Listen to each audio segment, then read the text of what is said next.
Welcome to another Lispy review. Today I'm going to review the Wayside School series.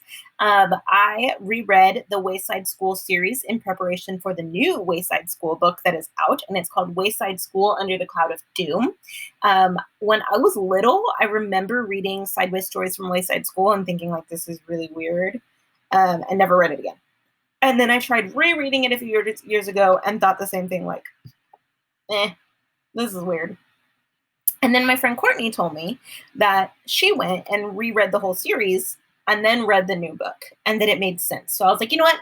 I'm going to reread the whole series and then I'm going to read the new book. So I put the new book on hold from Austin Public Library and reread the three. Sorry, I'm trying to show you my Goodreads, but that's clearly not working. So the first book is Sideways Stories from Wayside School. The second book is Wayside School is Falling Down. And the third book is Wayside School Gets a Little Stranger. So I'm still going to say it. I don't like the first book. It's weird. But as you read the second and the third book, everything makes sense. And I don't like when authors do that because so many times, like, the first book is like meh, right? Where you don't like the first book.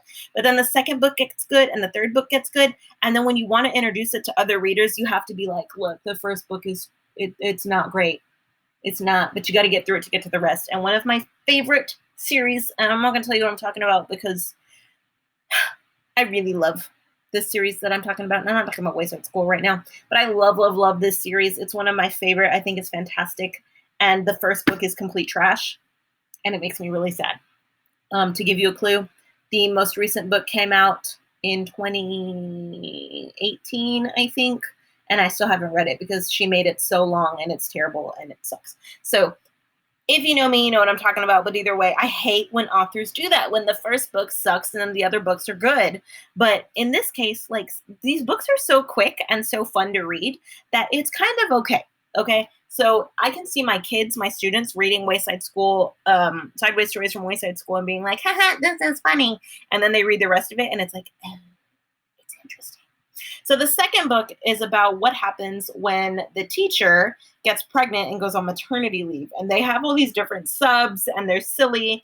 And then the third book, Wayside School Gets a Little Stranger, is a play on words. And it makes sense if you know what I'm talking about. But the second book and the third book really build on each other. And it's really interesting to see that and to reread that as an adult, because as an adult, I'm reading it, you know, with my background of being a teacher and now a librarian. I'm thinking like, oh, these kids are funny. Like, they're really smart. And I love how quirky they are. And each book has 30 chapters because each one is about a different student in the class. And there's 30 stories. And if you think about it, then there's also 30 stories in the school, and there's 30 stories because there's 30 students, so each student gets a story, except there is no 13th floor, I think. There's no 13th story because that is Miss Zarv's class, and there is no Miss Zarv's. And then we get to meet Miss Zarv's in the third book. It's very interesting. Second book, third book, I don't remember. But it was really fun, and it's really good. So if you're an adult and you haven't read the Wayside School series of stories, I recommend it. It was a lot of fun to reread. So if you haven't, give it a reread and then read the new book with me when it comes out. Actually, it's already out, but when I read it, I'll let y'all know. All right, so that was the Wayside School series by Sachar. Bye!